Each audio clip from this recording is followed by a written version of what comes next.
بسم اللہ الرحمن الرحیم نحمدہ و نصلی علی رسولہ الکریم۔ اللہ تعالیٰ کا شکر ہے کہ ایک موقع ملا اور رمضان سے پہلے یہ ہماری آخری مجلس ہے۔ رمضان میں یہ سلسلہ موقوف رہتا ہے اور اللہ تعالیٰ عافیت کے ساتھ رمضان تک پہنچائے اور عافیت کے ساتھ رمضان گزرے، صحت سلامتی کے ساتھ سب کا، اور حفاظت رہے خصوصاً کورونا کی شدید مرض سے بھی، اور تراویح، روزہ اور تمام چیزیں جو ہیں اللہ تعالیٰ ہمارے لیے سہولت کے ساتھ آسان کر دیں۔ مین چیز یہی ہے کہ جب توفیق اللہ کی تعالیٰ کی طرف سے ہو جائے گی تو پھر ہی ہو پائے گا، ورنہ ہم کیا اور ہماری صلاحیت کیا۔ تو مل بیٹھ اسی لیے یہ مذاکرہ کرتے ہیں، یاد دہانی کرتے ہیں ایک دوسرے کو کہ بھئی یہ چیزیں جو ہیں یہ تازہ ہو جائیں کہ ہماری زندگی کا کیا مقصد ہے اور اس مقصد کو حاصل کرنے کے لیے ہم کیا کر رہے ہیں۔ اور دنیا کے ہر شعبے میں یہی ہوتا ہے کہ دیکھا جاتا ہے وقفے سے کہ آپ جو کام بھی کر رہے ہیں وہ کتنا افیکٹولی ہو رہا ہے، کیا رزلٹس آ رہے ہیں، اور اس میں کیا چیز رکاوٹ بن رہی ہے۔ اگر صحیح نہیں ہو رہا، ان رکاوٹوں کو کس طرح سے ہٹایا جائے اور اس کو کس طرح سے بہتر کیا جائے اور وہ نتیجہ حاصل کیا جائے جو کہ حاصل ہونا چاہیے۔ ہر جگہ پہ یہی ہوتا ہے اور دین میں بھی یہی ہے۔ دین میں حضور صلی اللہ علیہ وآلہ وسلم نے جو عمل جس طرح سے کر کے بتا دیا وہ اسٹینڈرڈ ہے، کہ یہ اسٹینڈرڈ ہے اور وہی چیز ہم سے مطلوب ہے۔ اللہ تعالیٰ فرما رہے ہیں کہ بھئی تمہارے لیے سب سے بہتر نمونہ، تمہارے لیے جو اسٹینڈرڈ ہے وہ ہے حضور صلی اللہ علیہ وآلہ وسلم کی سنت۔ تو اس پر عمل کرنا ہے ہم لوگوں کو، اور وہ معیار ہے۔ اب یہ کہ کرتے تو ہم بھی ہیں، روزہ ہم بھی رکھتے ہیں، نماز ہم بھی پڑھتے ہیں، اچھے اعمال ہم بھی کرتے ہیں، اور اللہ کا شکر کرنا چاہیے توفیق پر۔ بہت سے لوگ ایسے ہیں جن کو یہ توفیق نہیں ملی ہوئی اور ان کے یہاں رمضان آتا ہے، گزر جاتا ہے، پتہ بھی نہیں چلتا، ویسے ہی 3 وقت کا کھانا اور تمام ایکٹیویٹیز چلتی رہتی ہیں اور یہ بھی نہیں معلوم ہوتا کہ رمضان آ جائے۔ بہت سے گھرانے ایسے ہیں ہمارے کراچی میں، آس پڑوس میں۔ تو اللہ تعالیٰ کا شکر ادا کرنا چاہیے کہ مسلمان گھرانے میں پیدا کیا، ایسے مسلمان گھرانے میں جس میں عمل ہو رہا ہے دین پر کسی نہ کسی حد تک، لیکن اب اس کو بہتر کرنا ہے اور اس معیار پہ لانا ہے جس پر کہ مطلوب ہے، کیونکہ پورا اجر یا پورا اللہ تعالیٰ کی جو قبولیت ہے وہ اسی عمل کی ہوگی جو کہ سنت کے مطابق اخلاص سے اور جس طریقے سے کہا گیا ہے اس طریقے سے ہو۔ اسی کے لیے بیٹھتے ہیں کہ بھئی وہ معلوم ہو۔ اب روزہ تو رکھ لیا صبح سے شام تک کا، کھانے پینے سے اور نفسانی خواہشات سے پرہیز کر کے، لیکن باقی چیزیں نہیں چھوڑیں۔ کان بھی میں جو پہلے سنتے تھے وہ سن رہے ہیں، آنکھیں بھی وہ چیز دیکھ رہی ہیں، دماغ کی جو خیالات ہیں وہ بھی اسی میں لگے ہوئے ہیں، تو روزے کا جو پورا فائدہ ہے وہ حاصل نہیں ہوتا۔ اور روزہ جو ہے وہ ایک بہت خاص عبادت ہے۔ ہمارے حضرت بھی یہ فرماتے ہیں کہ بھئی اور عبادتوں میں تو ریا ممکن ہے، دکھاوا ممکن ہے، کہ لوگوں کو پتہ چل جاتا ہے نماز ہے، صدقات ہے، خیرات ہے، اور کوئی نیک کام آپ کرتے ہیں، جہاد ہے، ہر چیز میں پتہ چل جاتا ہے کہ آپ یہ نیک کام کر رہے ہیں۔ لیکن روزہ ایسا عمل ہے جس کا پتہ چل ہی نہیں سکتا کسی کو۔ کوئی دن بھر بھوکا پیاسا رہے، اپنی شکل ایسے منہ لٹکا کے بنا لے، لیکن روزہ تو ایسی عبادت ہے کہ اللہ کے سوا کوئی جانتا ہی نہیں۔ خاموشی سے آپ پانی پی لیں، کچھ کر لیں، کھا پی لیں چھپ کے، پتہ ہی نہیں چلے گا۔ اور روزہ تو ایک نہایت ہی خفیہ سی عبادت ہے جو بندے اور اللہ کے درمیان وہ ہے۔ ادھر ٹھیکا تو لگا ہوا ہے نا، دونوں لگیں، ایک لگائیں پھر بیٹھ سکتے ہیں۔ صحیح۔ تو یہ دیکھنا ہے کہ بھئی یہ روزہ ایسی عبادت ہے، اور ہمارے حضرت مولانا تقی عثمانی صاحب یہی فرماتے ہیں کہ بھئی ایک ٹریننگ ہے یہ روزہ، جو رمضان کا مہینہ جو ہے وہ ایک ٹریننگ ہے کہ باقی 11 مہینے ہم نے زندگی گزاری اور جس طرح ایک عام آدمی زندگی گزارتا ہے ویسے زندگی گزار دی، لیکن 1 مہینہ ایسا ہے جس میں اللہ تعالیٰ نے ایک خاص ہم کو مشق سے گزارنا ہے، اور وہ کیا؟ وہ یہی چیز اخلاص پیدا کرنا اور یہ خیال پیدا کرنا کہ بھئی کسی کو معلوم ہو نہ معلوم ہو، اللہ کو تو معلوم ہے میرا روزہ ہے، اللہ کو تو پتہ ہے۔ اور یہ وہی کیفیت ہے جس کے بارے میں حضور صلی اللہ علیہ وآلہ وسلم نے حضرت جبرائیل علیہ السلام نے پوچھا تھا کہ بھئی مل احسان، احسان کیا ہے؟ تو حضور صلی اللہ علیہ وآلہ وسلم نے جواب دیا تعبد اللہ کأنک تراہ، کہ اللہ کی عبادت ایسے کرو کہ جیسے تم اس کو دیکھ رہے ہو، اور یہ نہیں ممکن تو کم از کم اتنا تو ہو کہ اللہ تمہیں دیکھ رہا ہے۔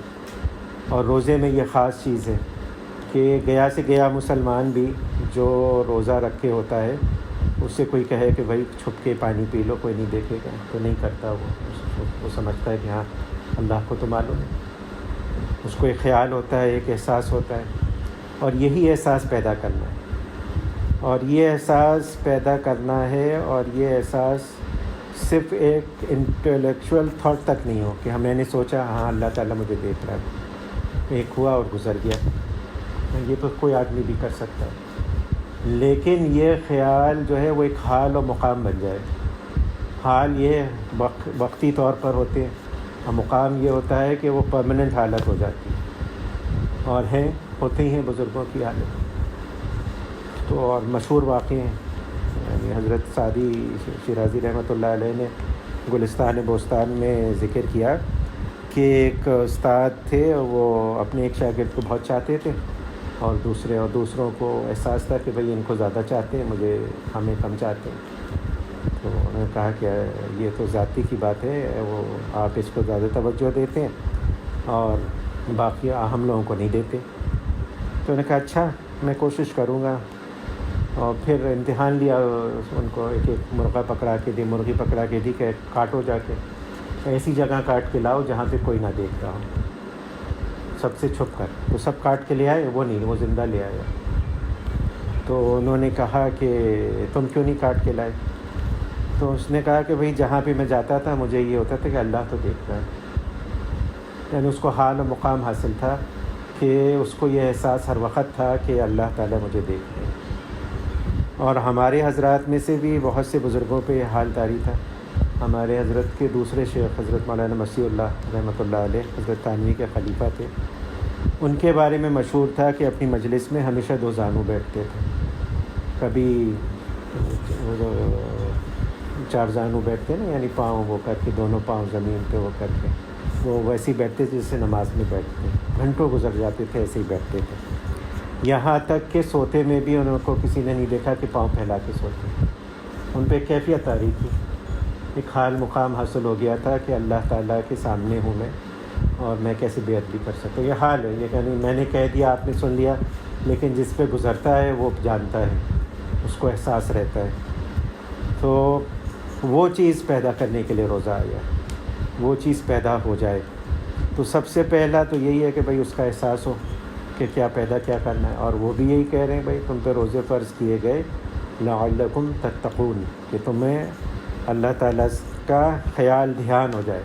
تتقون کا تقویٰ کا ترجمہ ہمارے حضرت کہتے ہیں کہ اردو میں ڈر کیا جاتا ہے، اور بعض جگہ لوگ سمجھنے میں غلطی کرتے ہیں، وہ سمجھتے ہیں ڈر ایسا ڈر ہے جیسے کسی ظالم کا ڈر ہوتا ہے یا کسی درندے کا ڈر ہوتا ہے۔ یہ کہا نہیں، وہ ڈر نہیں ہے، یہ ڈر وہ ڈر ہے جیسے کہ ایک لڑکا اپنے والد سے ڈرتا ہے، لحاظ رکھتا ہے کہ کوئی ایسی بات نہ کر دوں میں جو والد کو ناراض کر دے، یا یہ کہ ان کے مرتبے کے خلاف ہو۔ شاگرد ڈرتا ہے استاد سے، یہ نہیں کہ بے دردی سے ماریں گے مجھے، لیکن اس کو ایک لحاظ ہوتا ہے، ایک احترام ہوتا ہے۔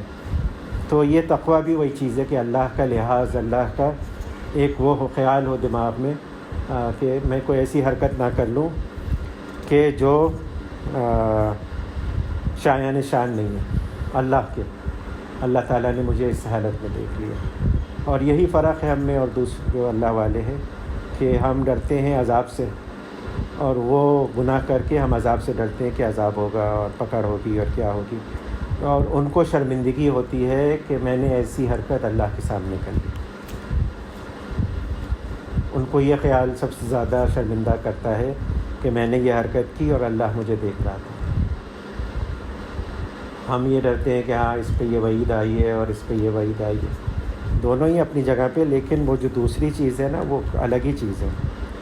تو یہ چیز پیدا کرنا ہے، اور یہ کیسے پیدا ہوگی؟ یہ اپنے آپ تو کوئی چیز نہیں ہوتی، دنیا میں کوئی چیز اپنے آپ نہیں ہوتی. ہر چیز کے لیے، یہاں تک کہ کھانا جو ہمارے سامنے آتا ہے اس کے لیے بھی محنت کرنی پڑتی ہے کہ نوالا بنا کے منہ میں ڈال کے چبا کے نگلنا پڑتا ہے، تب کہیں جا کے وہ ہاتھوں میں جاتا ہے اور وہ پھر وہ کرتا ہے. اور اس سے پہلے جو محنت ہے وہ الگ محنت ہے کہ کسان اگاتا ہے اس کو اور کاٹتا ہے اور پروسیس ہوتی ہے اور ہمارے تک آتی ہے، 1000 لوگ محنت کرتے ہیں تو تب کہیں جا کے ہماری پلیٹ میں کھانا آتا ہے. تو اسی طرح دین کا معاملہ بھی ہے. دین کو ہم لوگوں نے ایسا سمجھا ہوا ہے کہ یتیم ہے، کوئی سیدھا الٹا نہیں ہے اس کا، جس جگہ سے پکڑ لو بس صحیح ہے، پورا ہو جائے گا. ایک نہ اللہ بچائے، ایک بوجھ ہے، ایک وہ ہے، سر سے اتر جائے بس کسی طرح سے. تو جس طریقے سے جو چیز کرنی چاہیے وہ نہیں کرتے، گڑبڑ کر دیتے ہیں. تو روزے کا بھی اسی طرح سے اہتمام کریں. تو اللہ تعالیٰ کی توفیق کے بغیر تو ممکن نہیں ہے، لیکن بندہ اپنی طرف سے کوشش کرے. سب سے پہلے یہ کہ دعا، اللہ سے دعا کہ بھئی اللہ تعالیٰ یہ رمضان کا مہینہ آ رہا ہے. اور یہ ہم لوگ نے شیئر بھی کی ہے گروپ پہ، ڈاکٹر عبدالحی رحمۃ اللہ علیہ کی دعا ہے بہت ہی، اور وہ یعنی سننے اور پڑھنے کے لائق ہے دعا، رمضان سے پہلے کی. اور حضرت یہی فرما رہے ہیں کہ بھئی اللہ تعالیٰ یہ آپ کا مبارک مہینہ آ رہا ہے، اپنی تمام تر جو اس میں برکات ہیں، رحمتیں ہیں آپ کی، آپ نے جو وعدے کیے ہیں اور آپ کے حبیب حضرت محمد مصطفیٰ صلی اللہ علیہ وآلہ وسلم نے جو وعدے یا جو بشارتیں دی ہیں سب کے ساتھ آ رہا ہے. اور آپ نے فرمایا کہ بھئی جہنم کے دروازے بند کر دیے جاتے ہیں، جنت کے کھول دیے جاتے ہیں، شیطانوں کو قید کر دیا جاتا ہے. یہ ساری چیزوں کے ساتھ آ رہا ہے. ہم تو بہت ہی محتاج، ہم تو بہت ہی مسکین ہیں اور ہمیں بہت ضرورت ہے اس کی. ہمارے لیے آسان کر دیجیے اس سے فائدہ اٹھانا. اور جس کو اللہ تعالیٰ ہی توفیق دینا وہی اسی کے لیے ہو سکتا ہے. میرا اپنا عمل، یہ میری اپنی کوشش، یہ جو ہے نا، یہ جو اس کی کوئی حقیقت نہیں ہے. یہ جس دن بات سمجھ میں آ گئی نا کہ اللہ تعالیٰ توفیق دے دیں، اللہ تعالیٰ آسان جس کے لیے کر دیں وہی کر سکے گا. اور باقی جو ہے وہ سب باتیں ہیں، کہہ دی جائیں، سن لی جائیں اپنی حد تک، ٹھیک ہے. لیکن پھر یہ ایک تو دعا کا اہتمام، دوسرا یہ کہ معلوم کرنے کی معلومات ہو کم از کم کہ بھئی روزہ ہے، روزے کے کیا بیسک فقہ کیا ہے رمضان کی، سحری ہے، سحری کس وقت ہے، کس وقت ختم ہوگی. اس میں کوتاہیاں ہوتی ہیں آج کل بہت زیادہ. الحمدللہ ہمارے زمانے میں تو گھڑیاں آ گئی ہیں تو اور نقشے بنے ہوئے ہیں، تو بس کم از کم اتنا ہو کہ اس کے حساب سے چلے. پہلے زمانے میں ہوتا تھا کہ بھئی یہ ساری چیزیں نہیں تھیں تو لوگ گڑبڑ کر جاتے تھے اور اس کی گنجائش ہوتی تھی. علماء کہتے تھے کہ بھئی، لیکن اب نہیں، کم از کم اس کو تو فالو کریں کہ جس وقت سحری بند ہونے کا وقت دیا ہوا ہے اس سے پہلے سحری کھانا بند کریں، جس وقت افطار کا دیا ہوا ہے اس وقت افطار کریں، اور اپنی طرف سے اس میں جدت نہ کریں. اور جتنے گناہوں سے بچ سکتے ہیں بچنے کی کوشش کریں. اور خدا نخواستہ کوئی ہو جائے تو فوراً توبہ استغفار کریں. لیکن اہتمام کریں کہ اپنی طرف سے کہ بھئی کوئی گناہ نہ ہونے پائے. یہ پہلے سے عزم کریں. ہمارے حضرات یہی فرماتے ہیں، پہلے سے عزم کریں کہ نہیں ہوگا اور پوری کوشش کرنے لگیں. اور اللہ سے مانگیں بھی کہ اللہ تعالیٰ حفاظت فرمائے. اور اس کے لیے اور یہ معلوم کر کے پھر اس کے بارے میں بھی معلوم کریں کہ بھئی باطنی طور پہ کیا چیز مطلوب ہے. کہ خواہشات کو تو چھوڑ دیا، کھانے پینے کو چھوڑ دیا، لیکن باقی چیزیں جو ہیں گناہ ہو رہے ہیں دل میں، خراب خیالات آ رہے ہیں لوگوں کے بارے میں، اور لوگوں کو حقیر فقیر سمجھا جا رہا ہے کہ بھائی فلاں کیا، اس نے کیا روزہ رکھ لیا، اس کی کیا حقیقت. تو یہ باتیں آتی ہیں اور دیندار طبقے میں بہت آتی ہیں. کہتے ہیں میں ہی سب سے اچھا ہوں، باقی جو ہیں وہ تو اللہ بچائے، وہ تو جہنمی ہیں سارے. آج کل بہت ہے یہ کہ باقی جو پھر رہے ہیں لوگ جو بظاہر دیندار نہیں ہیں، ان کے بارے میں لوگ یہی سمجھتے ہیں کہ یہ کیا، تو یہ تو جہنمی لوگ پھر رہے ہیں، واجب القتل ہے نعوذ باللہ. جبکہ سب سے بڑا گناہ یہی تکبر ہے. جو شیطان نکالا گیا جنت سے وہ اسی پہ نکالا گیا.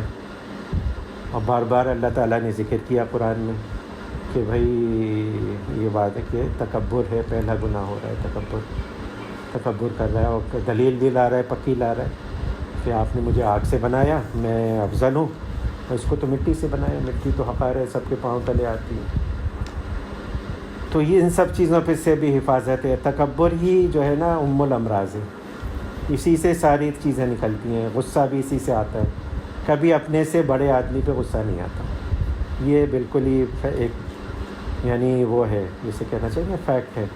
اپنے سے بڑے آدمی پہ غصہ نہیں آتا، ہمیشہ چھوٹے آدمی پر آتا ہے. جی جی آ جائے،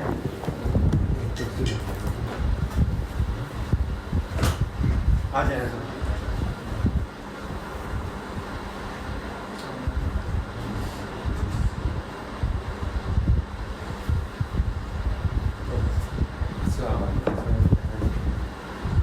تشریف. تو یہ تکبر ہی ہے، تکبری سے یہ ساری چیزیں. غیبت بھی تکبر سے ہوتی ہے، اور یہ سب تکبری کے شاخسانے ہیں. ہمارے حضرت شیخ الحدیث رحمۃ اللہ علیہ، ان کے ایک تھے حضرت صوفی محمد اقبال صاحب، انہوں نے ایک پورا رسالہ لکھا ہے ام الامراض کر کے، پڑھنے کے لائق رسالہ ہے. اور ام الامراض میں اسی کا ذکر ہے کہ تکبر کا، کہ تکبر جو ہے نا، اور یہ فطرت میں ہے آدمی، ہر آدمی میں ہے نا، چاہے وہ جاہل سے جاہل آدمی ہو لیکن تکبر ہوتا ہے، جانتے نہیں میں کون ہوں. تو یہ جو ہے نا تکبر روزے میں ہو رہا ہے، وہ روزے کا سارا نور اور سارا جو ثواب ہے وہ لے جا رہا ہے. غیبت ہو جاتی ہے تکبری کی وجہ سے. تو ان ساری چیزوں سے بھی بچنے کی اہتمام. اور فکر، یعنی جب تک فکر نہیں ہوگی تب تک یہ اہتمام نہیں ہوگا اس کا. اور فکر پیدا کرنے کے لیے ذکر کرایا جاتا ہے. ذکر جو ہے، جو ہم لوگ سمجھتے ہیں کہ لوگ کرتے ہیں، بتا دیا جاتا ہے مراقبہ کرو، ذکر کرو، فلاں چیز کرو، تو وہ کسی مقصد کے لیے بتایا جاتا ہے. وہ پہلا اسٹیپ ہے. اس کے بعد کا اسٹیپ فکر ہے. ذکر سے فکر پیدا ہونی چاہیے. اگر نہیں پیدا ہو رہی تو وہ صرف ذکر لسانی تک ہے، یعنی زبان سے ذکر ہے لیکن ابھی تک بیٹھا نہیں ہے دماغ میں. فکر پیدا ہو جائے، آدمی کو دھیان رہے. اللہ اللہ کہہ تو رہا ہے لیکن اللہ کے موجود ہونے کا، اللہ تعالیٰ کے پاس ہونے کا، اللہ کے سامنے ہونے کا احساس نہیں. بار بار ہمارے یہاں ذکر میں کہلایا جاتا ہے بھائی کہو اللہ حاضری، اللہ ناظری، اللہ معی. جب ذکر کراتے ہیں تو یہ تین چیزیں بار بار کہتے ہیں کہ بھائی ریپیٹ کرو، تاکہ یہ فکر پیدا ہو کہ اللہ ہے، موجود ہے. پہلی صفت 8 صفتیں ہیں جو کہ جس کو امہات الصفات کہا جاتا ہے. تو اس میں سے پہلا وجود ہے اللہ کا، اللہ موجود ہے. دوسرا ہے زندہ ہے، اور پھر اس طرح سے کرتے اور بھی ہیں. اللہ حاضری، اللہ ناظری، ناظری بھی ہے، بصیر ہے، دیکھ رہا ہے، اللہ دیکھ رہا ہے. اور اللہ معی، یہ حضرات صوفی اللہ ہے کہ اللہ میرے ساتھ. اب یہ کیسا ساتھ ہے یہ ایکسپلین نہیں کیا جا سکتا. یہ نعوذ باللہ ویسا ساتھ نہیں ہے فزیکل ساتھ. اللہ تعالیٰ پاک ہے ایسی صفات سے جو جسم کی ہوتی ہیں یا جو کسی اس کی ہوتی ہیں. اس کی صفات اس کی شان کے مطابق ہے، اور ہماری سمجھ، ہمارے الفاظ نہیں ہیں کہ جو ان صفات کو بیان کر سکے. تو بس اتنا خیال رہے، کم از کم ایک دماغ میں خیال ہو کہ اللہ میرے ساتھ ہے. وہ قرآن میں بھی آ رہا ہے اس طرح کے مفہوم کہ اللہ ساتھ ہے. خصوصاً حضور جب غار ثور میں ہے نا حضرت صدیق اکبر رضی اللہ تعالیٰ عنہ کے ساتھ تھے، تو اس وقت اللہ تعالیٰ نے فرمایا کہ بھائی تمہارے ساتھ جو تیسرا ہے وہ اللہ ہے. تو یہ خیال، تو یہ فکر پیدا ہو جائے، اور اسی کے لیے ذکر کا اہتمام ہے. ذکر اور ذکر کے مختلف درجات ہیں. ہمارے ہاں تو ہمارے حضرت مسنون ذکر زیادہ کرواتے ہیں کہ سبحان اللہ والحمد للہ ولا الہ الا اللہ واللہ اکبر، سبحان اللہ و بحمدہ، سبحان اللہ العظیم، استغفار ہے، درود شریف ہے، لا حول ولا قوۃ الا باللہ ہے، اس طرح کی چیزیں. اور دیکھتے ہیں جس کو کہ جو کہ لگا ہوا ہے کام میں اور جو ان اذکار پہ پابندی کر رہا ہے اور اس میں شوق ذوق ہے، پھر اس کو لاتے ہیں دوسری طرف کی ذکر پہ جو ہمارے سلسلے کے ذکر ہیں. اور زیادہ تر 12 تسبیح ہوتی ہے وہ اللہ، لا الہ الا اللہ، اللہ اللہ کی. لیکن ہر آدمی کو نہیں، دیکھ کے آدمی کا شوق ذوق اور وہ سب کر کے. لیکن بیسک مقصد اس کا بھی یہ ہوتا ہے کہ یہ فکر پیدا ہو جائے کہ مجھے بس اللہ کو راضی کرنا ہے، اور میں اللہ کے سامنے ہوں اور اللہ کو خبر ہے میرے تمام اعمال خیالات کی اور میرے جو کچھ بھی میں کر رہا. اور یہی چیز روزہ پیدا کرانا چاہتا ہے کہ یہ خیال رہے ہر وقت کہ بھئی میرا روزہ ہے، میرا روزہ. حضور صلی اللہ علیہ وآلہ وسلم نے بھی ایک حدیث میں فرمایا کہ بھئی روزے میں تم سے کوئی جھگڑا کرے تو کہہ دو بھئی میرا تو روزہ ہے. اور یہ مشکل کام ہے، آدمی ایک دم سے بھڑک جاتا ہے. کوئی کہہ کے تو دیکھے کوئی چیز، گرمی، روزہ، اوپر سے کوئی آدمی کوئی اونچی نیچی بات کر دے اور قابو میں رکھنا اپنے کو مشکل ہو جاتا ہے. تو یہ ساری باتیں جو ہے نا یہی اصل میں امتحان ہوتی ہیں کہ بھئی یہ روزہ جو ہے کہنے کو کہہ دیا، بھوکے پیاسے رہنے کا نام نہیں ہے. لوگ اس سے شدید روزے رکھ رہے ہیں. یہودیوں کا روزہ ہوتا ہے پورے 24 گھنٹے کا ہوتا ہے. ابھی گزرا ہے یوم کپور پہ رکھتے ہیں وہ لوگ، پورے دن کا روزہ ہوتا ہے اور ہماری طرح کا روزہ ہوتا ہے. بالکل وہی شرائط ہوتے ہیں لیکن 24 گھنٹے کا ہوتا ہے روزہ. اور اس سے زیادہ ہے یہ ہندو سنیاسی جو بیٹھے ہوئے ہیں، جوگی جو ہوتے ہیں، وہ مہینوں کچھ نہیں کھا رہے ہیں، وہ بھی کر رہے ہیں لیکن بے فائدہ، کوئی اس کا وہ نہیں ہے، اجر نہیں ہے. عیسائی بھی رکھ رہے ہیں، ابھی ان کا ختم ہوا ہے 40 دن کا، ان کا بھی روزہ ہوتا ہے خاص قسم کا. لیکن اللہ تعالیٰ نے مسلمانوں کا روزہ رکھا، ایک سہولت کا روزہ رکھا کہ بھائی اس وقت سے لے کے اس وقت تک کا روزہ ہے اور اس کے بعد کھا بھی سکتے ہیں، اور جو دوسری پابندیاں ہیں وہ بھی ہٹ جاتی ہیں. لیکن یہ کہ بس خیال رہے کہ بھئی اللہ تعالیٰ تو جس وقت روزے میں یہ ساری چیزیں حلال چیزیں میں نے چھوڑی ہوئی تھیں تو حرام چیزیں کیوں نہ چھوڑوں. اور روزے کے بعد بھی یہ خیال رہے کہ بھئی میرے لیے ممکن ہے. اور یہ میں اس دن بتا رہا تھا کہ بزرگوں نے بہت مجاہدے کیے ہیں، اور بعض لوگوں کے بارے میں آتا ہے کہ انہوں نے پتہ نہیں کتنے دن کا روزہ رکھا. بعض لوگوں کے لیے آتا ہے کہ انہوں نے فلاں چیز کھانی چھوڑ دی، پانی نہیں پیا اتنے دنوں اور الٹے لٹک کے یہ عبادت کی. تو تعجب ہوتا ہے کہ بھئی کیوں کیا؟ یہ کوئی مطلوب تو چیز نہیں ہے، تو کوئی نہ شریعت میں حکم ہے اس چیزوں کا. اور پھر لوگ اعتراض بھی کرتے ہیں کہ بھئی یہ تو اپنی طرف سے انہوں نے ایجاد کیا اور یہ دین میں بدعت ہے. تو یہ خوب سمجھنے کی بات ہے کہ یہ کہ انہوں نے جو کیا نا یہ تادیب نفس کے لیے کیا، اپنی ٹریننگ کے لیے کیا، ڈسپلننگ کے لیے کیا. انہوں نے دیکھا کہ بھئی میرا نفس کنٹرول میں نہیں آ رہا نا، تو اس کو کنٹرول کرنے کے لیے. اور سب سے بڑی بات اس میں یہ ہوتی ہے کہ آدمی کو ایک اس کا سیلف اسٹیم جسے آج کل ہم لوگ کہتے ہیں نا، وہ حاصل ہوتی ہے کہ میں اگر پانی چھوڑ سکتا ہوں، میں اگر کھانا چھوڑ سکتا ہوں، میں اگر اس طرح کی سخت عبادت کر سکتا ہوں سردی میں دریا میں کھڑے ہو کے، تو میں یہ گناہ کیوں نہیں چھوڑ سکتا؟ اس میں اتنی کیا مشقت ہے؟ ایک آدمی میں قوت ارادی پیدا ہوتی ہے کہ ہاں جب میں یہ اتنی چھوٹی چھوٹی چیزیں چھوڑ سکتا ہوں تو یہ اس کی کیا حقیقت ہے، یہ کیوں نہیں چھوڑ سکتا؟ تو اس طرح سے اسی طرح اللہ تعالیٰ ٹرین کرا رہے ہیں کہ بھائی روزے میں یہ 12 گھنٹے کا 14 گھنٹے کا یہ کام کرو اور یہ چیزیں چھوڑو، تاکہ تم میں یہ احساس پیدا ہو کہ بھائی تم میں کھانا پینا حلال چیز چھوڑ سکتا ہوں اللہ کی خوشنودی کے لیے، تو یہ گناہ کو کیوں نہیں چھوڑ سکتا، بد نظری کو کیوں نہیں چھوڑ سکتا، کانوں کی حفاظت کیوں نہیں کر سکتا، پیٹ کی حفاظت حرام سے کیوں نہیں کر سکتا، یہ ساری چیزیں بھی کر سکتا ہوں۔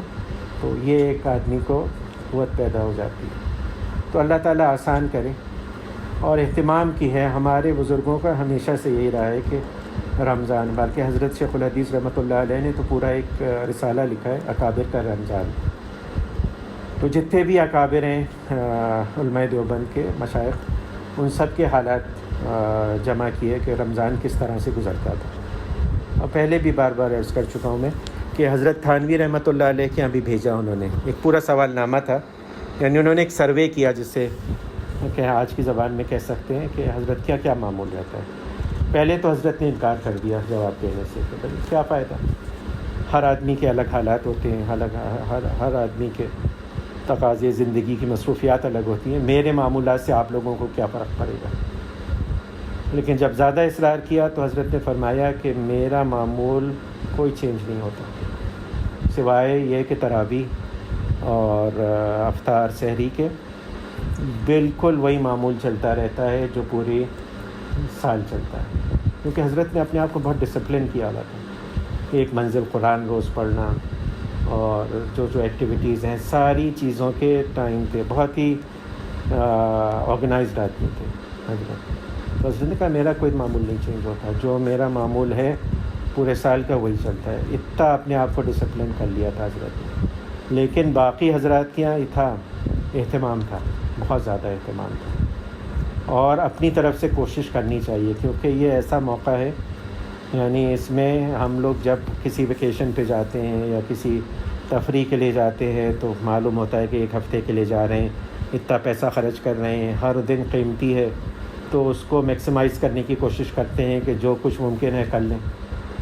تو رمضان بھی ایک سیزن ہے، اور رمضان بھی ایک ایسا موقع ہے جس میں زیادہ سے زیادہ اچھے کام کر لیں، اور مشورہ کر کے کسی سے اپنے حالات کے مطابق جتنا ممکن ہے وقت فارغ کر کے نمازوں کا اہتمام، اور فرائض کا تو کریں گے فرائض سنن کا، کچھ نوافل کا بھی، خصوصاً جن کے ذمے قضا نمازیں نہیں ہیں، کیونکہ جن کے ذمے قضا نمازیں ہیں اپنی زندگی کی پرانی، ان کے لیے واجب ہے کہ وہ قضا نمازیں پوری کریں، ان کو نوافل میں نہیں پڑھنا چاہیے، کیونکہ پھر یہ الٹی بات ہو جاتی ہے۔ تکمیل توبہ پہلا قدم ہے جب آدمی دین پر آئے، اور اس کے لیے ضروری ہے کہ قضا نمازیں جتنی رہتی ہیں پہلی زندگی کی وہ پوری کرے۔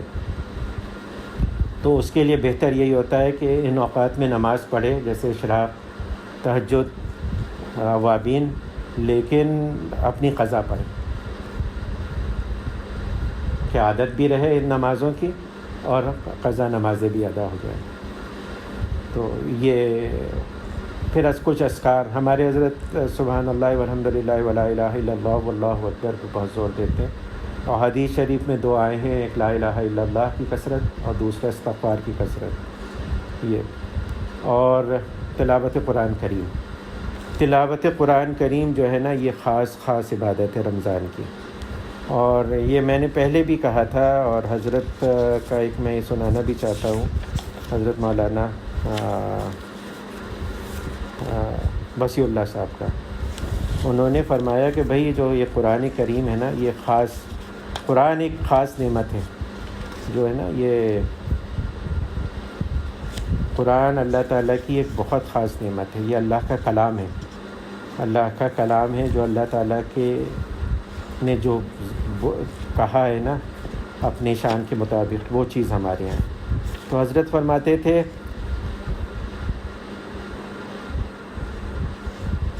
کہ قرآن کی تلاوت جو ہو نا، اس کا یہ مطلب نہیں ہے، ہونا تو چاہیے کہ کچھ مطلب بھی معلوم ہو، کوئی تفسیر بھی پتہ چلے کہ کیا پڑھ رہا ہے، لیکن کم از کم یہ احساس تو ہو آدمی کو، ہاں سب سے زیادہ مفید اور بابرکت وظیفہ تلاوت قرآن ہے، لیکن یہ شرط ہے کہ یہ تلاوت محض لسانی نہ ہو، یہ نہ ہو کہ بس ایک سوئچ آن ہو گیا اور چلتا جا رہا ہے اور آدمی کوشش میں ہے کہ میں 5 سپارے پوری کر لوں یا 10 سپارے پورے کر لوں۔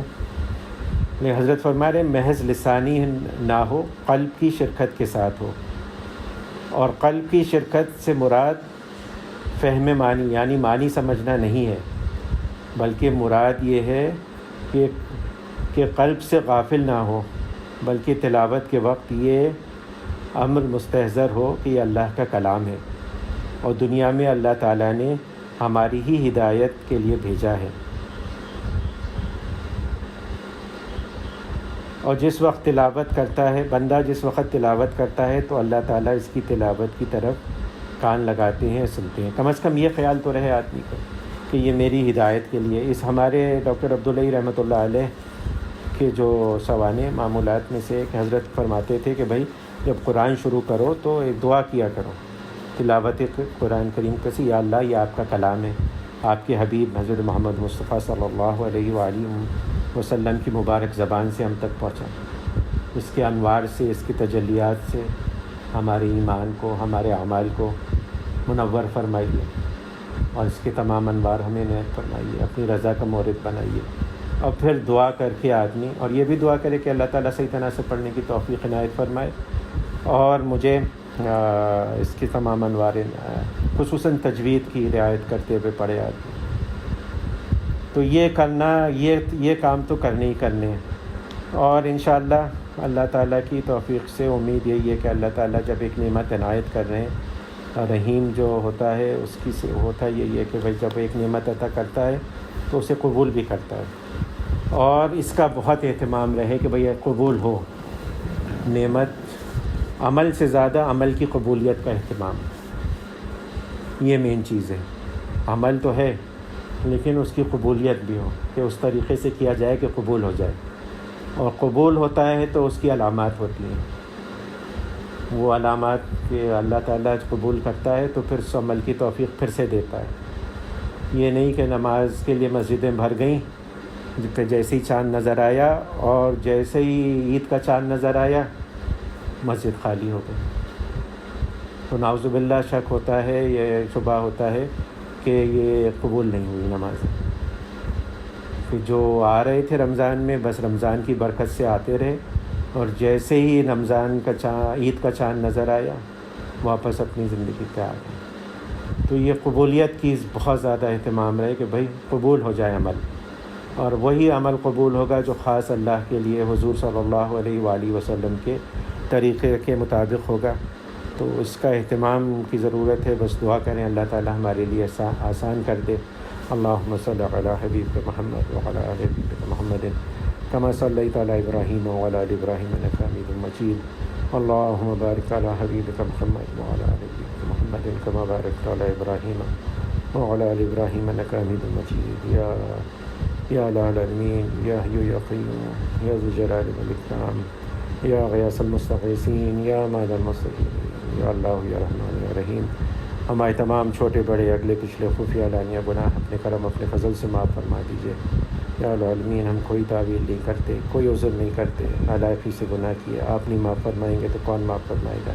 اپنے کرم اپنے فضل سے معاف فرما دیجیے۔ یا العالمین، رمضان مبارک کی آمد ہے، ہمیں پاک صاف کر کے عافیت کے ساتھ رمضان میں داخل فرمائیے۔ رمضان کے تمام انوار برکات، تمام جو آپ نے وعدے فرمائے آپ کے حبیب حضرت محمد مصطفیٰ صلی اللہ علیہ وآلہ وسلم نے بشارتیں دی ہیں، وہ ہم اس کے مستحق تو نہیں، محتاج ضرور ہیں۔ یا العالمین، اپنے کرم اپنے فضل سے عنایت فرما دیجیے۔ یا العالمین، ہماری محتاجی پہ نظر کیجیے۔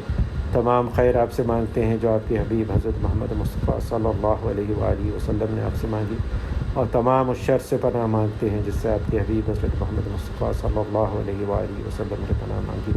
وانت المستعان وعلیک البلاغ ولا حول ولا قوة الا باللہ۔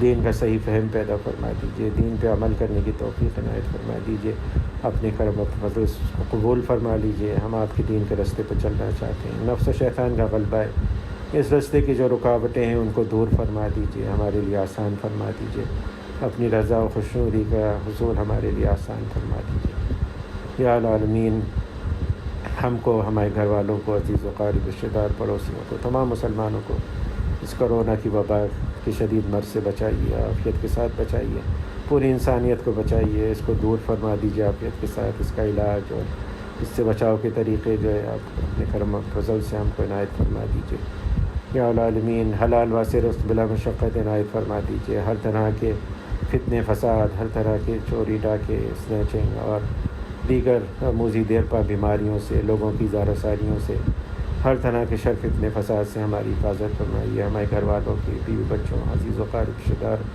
پڑوسیوں، والدین، سب کی حفاظت فرمائیے۔ جو گزر گئے ہمارے عزیز و قارب میں سے، والدین میں سے، ان کی مغفرت کاملہ فرمائیے، ان کے قبور کو منور فرمائیے، ان کے درجات پہ ہم ترقیات عنایت فرمائیے یا العالمین۔ جو بچے بچیاں رشتوں کے انتظار میں ہیں یا العالمین، ان کو بہترین رشتے، دیندار، قدر کرنے والے، غصہ نہ کرنے والے رشتے عنایت فرمائیے یا العالمین یا غیاث المستغیثین۔ مسلمان جہاں کہیں پہ بھی مظلوم ہیں ان کی مدد و نصرت فرمائیے، فلسطین میں، شام میں، کشمیر میں، اور جہاں کہیں پہ بھی مسلمان مظلوم ہیں ان کی مدد و نصرت فرمائیے یا العالمین۔ جو مانگا وہ بھی عنایت کر دیجیے، جو مانگنا چاہیے تھا یاد نہیں آیا وہ بھی اپنے کرم، اپنے فضل سے عنایت فرما دیجیے، اور سب سے بڑھ کر یہ کہ عافیت کے ساتھ ہم سب کو اپنے اولیاء میں شامل فرما دیجیے۔ وصلی اللہ تعالی علی خیر خلقہ ونور عرشہ ومظہر لطفہ محمد وآلہ وصحبہ اجمعین برحمتک یا ارحم الراحمین۔